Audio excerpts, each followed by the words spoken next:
Alors, Meïla, Daf 10a.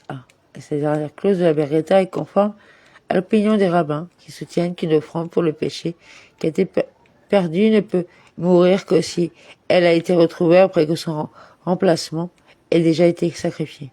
Rav Gevia de Bet Katil de Mémoire-Béni a également dit à Rav Ashi de Mémoire-Béni que voici ce qu'Abéi de Mémoire-Béni a dit. La première clause que cette Beretta est conforme à l'opinion de Rabbi Shimon de Mémoire-Béni et la dernière clause est conforme à l'opinion des rabbins. Paragraphe Rava de Mémoire-Béni dit, à propos du différend entre Rab et Rabbi Yonan de Mémoire-Béni, tout le monde concède que si l'on tirait un bénéfice de la viande d'une offrande de l'ordre le plus sacré devenu rituellement impur avec l'aspersion du sang sur l'autel, ou de là les portions sacrificielles telles que les graisses des offrandes de moindre sainteté après qu'elles ont été portées à l'autel, qui n'est pas responsable de l'abus des biens consacrés et qui est exempté du remboursement ou de l'apport d'une offrande. La raison en est que même si l'une des deux cas, la viande doit être brûlée, cette combustion n'est pas considérée comme faisant partie du service du temple. La Guémara demande, cette décision n'est-elle pas évidente? Quelle perte celui qui en a tiré profit a-t-il causé au bien du temple? La viande impure d'une offrande de l'ordre le plus sacré est propre à l'autel et ne peut être mangée par les prêtres. Et une fois que les portions des offrandes de moindre sainteté ont été placées sur l'autel, aucun autre service n'est accompli avec elles. La Guémara répond que la déclaration de Rava de Mémoire-Béni est nécessaire, de peur que vous ne disiez à propos de la viande d'une offrande de l'ordre le plus sacré qu'il était devenu rituellement impur. Il y a une mitzvah pour que les prêtres la brûlent, et de peur que vous ne disiez à propos des portions sacrificielles provenant des graisses des offrandes de moindre sainteté.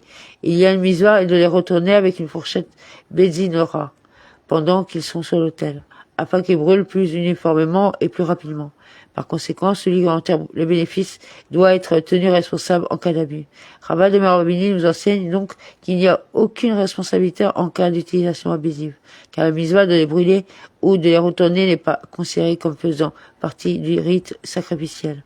Rava de Mémoire-Béni a dit, en expliquant la Beretta ci-dessus, c'est à la que vous dites que si son offrande pour le péché a déjà été sacrifiée, alors l'argent est jeté dans la mer morte. Cette déclaration ne s'applique que si son bénéfice interdit lui a été fait connaître avant l'expiation, c'est-à-dire avant le sacrifice de l'animal. Dans un tel cas, il aurait pu ajouter un sourd d'argent à la valeur et acheter un meilleur animal pour son offrande.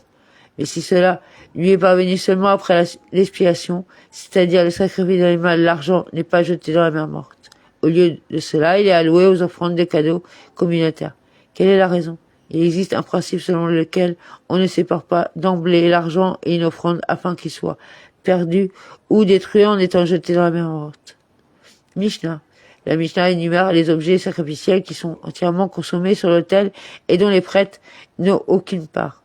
On est responsable de l'usage abusif de la poignée prise sur l'offrande de gâteau et de l'encens brûlé avec la poignée sur l'autel et de l'encens brûlé chaque jour sur l'autel d'or du sanctuaire et de l'offrande du gâteau des prêtres, dont une poignée n'est pas prise, mais qui est brûlée dans son intégralité, et l'offrande de gâteau du prêtre, c'est-à-dire le souverain sacrificateur, et l'offrande de gâteau est sacrifiée avec les libations qui accompagnent les offrandes. Dans tous ces cas, on est responsable de l'abus à partir du moment où ils ont été consacrés par déclaration. Une fois qu'on les avait consacrés, en les plaçant dans les récipients du service appropriés. Chacun était susceptible d'être disqualifié pour le sacrifice par contact avec celui qui s'était immergé dans un bain rituel ce jour-là, et par contact avec celui qui n'avait pas encore apporté d'offrande d'expiation, et par son sang est laissé pendant la nuit. Et on est passible de recevoir du carré pour l'avoir mangé, en raison de la violation de l'interdiction du notar, et en raison de l'interdiction d'en prendre part pendant que l'on est rituellement impur. Mais Pigoul n'assume aucune responsabilité dans chacun de ces cas. C'est le principe qui s'applique au Pigoul, en ce qui concerne tout objet consacré qui a des facteurs d'autorisation, c'est-à-dire s'il existe un autre objet dont le sacrifice le rend autorisé à être consommé par l'autel ou par un individu, on n'est pas responsable en raison de la violation de l'interdiction du Pigoul. Et l'interdiction du notaire et l'interdiction d'en prendre pendant qu'ils sont rituellement impurs jusqu'à ce qu'ils sacrifient les facteurs permettant, et en ce qui concerne tout article qui n'a pas de facteur d'autorisation, par exemple la poignée et l'encens, comme ils se rendent d'autres articles autorisés, alors qu'aucun d'autre article n'était nécessaire pour les rendre autorisés une fois qu'on les a sanctifié dans le récipient de service approprié, on l'est passé de recevoir du carré pour l'avoir mangé, en raison de la violation de l'interdiction du notar et de l'interdiction d'en manger, alors qu'il est rituellement impur. Mais Pigoul n'assume aucune responsabilité dans ces cas-là. Daf 10b. Guémara, la Mishnah enseigne que l'on est responsable de l'interdiction du notar et de l'interdiction de manger un article alors qu'il est rituellement impur, à la fois en ce qui concerne les articles qui ont des facteurs permis et les articles qui n'ont pas de facteurs permis. La Guémara demande d'où proviennent ces matières.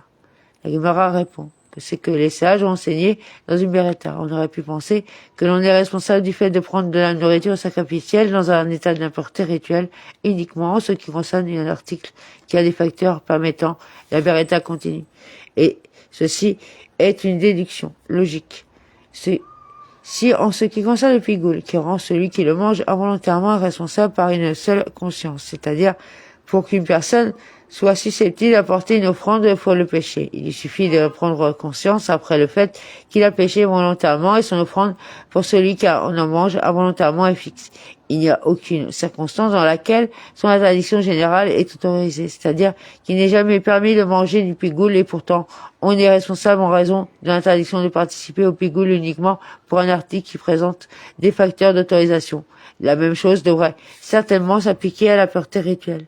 La Guémara précise ensuite, en ce qui concerne l'impureté rituelle, où l'on est responsable que dans le cas de deux consciences, c'est-à-dire l'on est responsable que s'il était conscient de son impureté avant de manger la viande. Puis on a oublié manger ensuite à nouveau, après conscience de son impureté et son offre pour expier cette transgression est ensuite une offre échelle mobile, qui varie en fonction de la situation financière du délinquant.